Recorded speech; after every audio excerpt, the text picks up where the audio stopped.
আসসালামু আলাইকুম এভরিওয়ান, সবাইকে ওয়েলকাম জানিয়ে আজকে নতুন একটি ভিডিও শুরু করছি। আশা করছি দেশ কিংবা দেশের বাহির, কাছে কিংবা দূরে, যে যেখানে বসে আমার ভিডিওটি দেখছেন আপনারা সকলে আল্লাহ তাআলার অশেষ মেহেরবানিতে ভালো আছেন, নিরাপদে আছেন। আলহামদুলিল্লাহ, আমি অনেক অনেক ভালো আছি। আজকের ভিডিওতে খুব সুন্দর একটি সিঙ্গেল ওড়না দেখিয়ে দিব। এটি মাল্টি কালারের উপরে করা হয়েছে কাটওয়ার্ক ডিজাইন দিয়ে। ওড়নাটির কাজ মাশাআল্লাহ খুব সুন্দর হয়েছে। এভাবে হালকা কাজ দিয়ে করা ওড়নাগুলো সবাই পছন্দ করে। একদম বড় সরু নামাজি ওড়না হবে, মা চাচিদের জন্য এটি খুব ভালো একটি ওড়না হবে। ওড়নাটি পুরো 5 হাত পাবেন, চওড়ায় থাকবে 44 থেকে 45 ইঞ্চি। ওড়নাটি করা হয়েছে প্রাইড কটন কাপড় দিয়ে, খুব সুন্দর এবং আরামদায়ক একটি ওড়না হবে। যারা এ ধরনের সিঙ্গেল ওড়না নিতে চান তারা ভিডিও ডেসক্রিপশন বক্সে ফেসবুক পেজের লিংক দেওয়া থাকবে, সেখানে গিয়ে ইনবক্স করবেন। অসম্ভব সুন্দর একটি ওড়না। ওড়নাটি যে এতটা সুন্দর হবে সেটা আমি বুঝতেই পারিনি। ওড়নাটি যখন কমপ্লিট হয়ে এসেছে তখন ওড়নাটি দেখে আমার নিজেরই খুব ভালো লেগেছে। এখন আমি ওড়নাটিতে যে ডিজাইন করেছি তার একটি স্যাম্পল তুলে দেখিয়ে দিচ্ছি।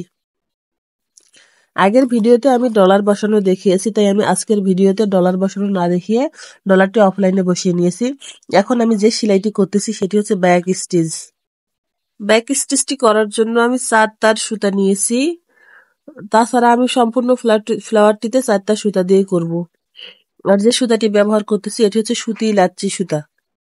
আপনারা এই সুতাগুলো যে কোনো সুতা ঘরেই পেয়ে যাবেন।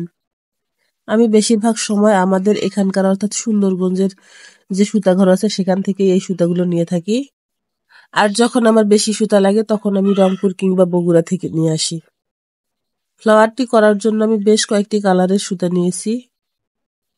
ব্যাক স্টিচ করার জন্য প্রথমে একটি সেলাই করে নিতে হবে, তারপর আবার সুইটাকে পেছন দিক থেকে উঠিয়ে একটু সামনে গিয়ে সুইটাকে বের করে নিতে হবে, আবার পেছন থেকে সুইটাকে উঠিয়ে একটু সামনের দিকে বের করে নিতে হবে। এটি হচ্ছে ব্যাক স্টিচ। এভাবেই খুব সুন্দরভাবে কাজ করা যায়। আমরা যে কোনো ধরনের ডাল লতা পাতা করার জন্য এই ব্যাক স্টিচটি দিয়ে থাকি। একদম সহজ একটি সেলাই, অথচ কতটা সুন্দর লাগতেছে।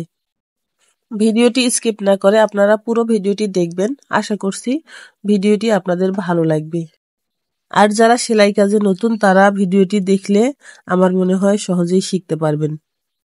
শেখানোর জন্য আমি খুব আস্তে আস্তে সেলাইটি করে নিচ্ছি। এখন আমি যে সেলাইটি দিচ্ছি এটি হচ্ছে গম সেলাই।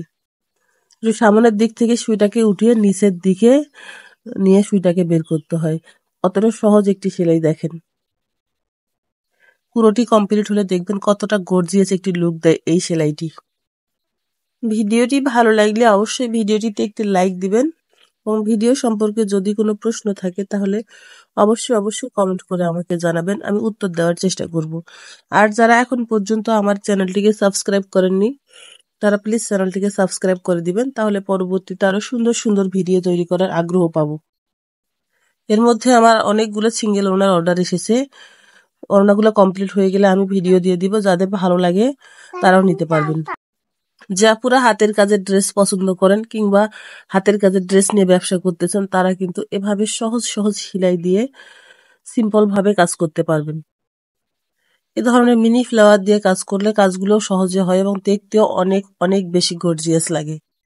কথা বলতে বলতে আমার গম সেলাইটি করা শেষ হয়েছে। দেখেন কতটা সুন্দর লাগতেছে। এখন আমি দিয়ে নিব ফিশবন স্টিচ বা খেজুর পাতা স্টিচ। যারা কখনো সেলাই কাজ করেনি তারাও এই সেলাইটি একবার দেখলেই শিখে নিতে পারবেন। শুধুমাত্র মাঝখান থেকে সুইটিকে উঠিয়ে একবার এপাশ থেকে নিয়ে নিচ্ছি আর একবার ওই পাশ থেকে নিয়ে নিচ্ছি। এভাবেই এপাশ ওপাশ করে এই ফিশবন স্টিচটি কমপ্লিট করতে হয়। যে কোনো ধরনের ফুল পাতা সেলাই করার জন্য এই ফিশবন স্টিচটি একদম পারফেক্ট। গতকাল রাতে মনটা খুব খারাপ হয়ে গিয়েছিল। আমার ফেসবুক আইডিটা প্রায় ডিজেবল হয়ে যাচ্ছিল, যে আইডিতে আমার পেজ খোলা আছে। ইফতারের পর হঠাৎ করে যখন একটু ফেসবুক পেজে ঢুকতে গেলাম তখন দেখি যে আমি ফেসবুক পেজে আর ঢুকতে পারছি না। কি যে সমস্যা হয়েছিল সেটা বুঝতেও পারছিলাম না। আইডিটাকে ফিরে পাওয়ার জন্য আমাকে 140 দিনের মধ্যে আপিল করার কথা বলতেছিল। তখন তো আমার মাথায় হাত। কি হলো আমি বুঝতে পারছিলাম না। আমার জানা মতো আমি কোনো সমস্যা করিনি, আমি কোনো ফেসবুকের গাইডলাইন বিরোধী কাজ করিনি। তারপর আমার আইডিটা এরকম হলো কেন? শেষ পর্যন্ত ভাবতে ভাবতে ইউটিউবে গিয়ে সার্চ দিয়ে দেখলাম কিভাবে আবার আইডিটাকে ফিরিয়ে আনা যায়। অনেকক্ষণ চেষ্টা করার পরে আমি আবার ফেসবুক আইডিটাকে ঠিক করে ফেলেছি। এতটাই নার্ভাস হয়ে পড়েছিলাম, এত কষ্ট করে পরিশ্রম করে একটা পেজ দাঁড় করাতে হয়, সেই পেজটা যদি নষ্ট হয়ে যায় তাহলে কতটা কষ্ট হবে। আলহামদুলিল্লাহ শেষ পর্যন্ত আমি ঠিক করতে পেরেছি সমস্যাটা। আপনারা আমার পাশে থাকবেন, আমার জন্য দোয়া করবেন, আমি যেন এভাবেই সামনে এগিয়ে যেতে পারি। নিত্য নতুন টিউটোরিয়াল, নিত্য নতুন ডিজাইনের ড্রেস নিয়ে আসতে পারি। আমার প্রিয় ভিউয়ার্সরা যদি পাশে থাকেন, একটু ভালোবাসা দেন, তাহলেই সবকিছু সম্ভব হবে। এখন আমি সাদা সুতা দিয়ে কাজটি করে নিচ্ছি। এই স্টিচটির এক্সাক্ট নাম আমি বলতে পারি না। এই সেলাইটি দেওয়ার পর আরো সুন্দর হয়ে উঠেছে ডিজাইনটি।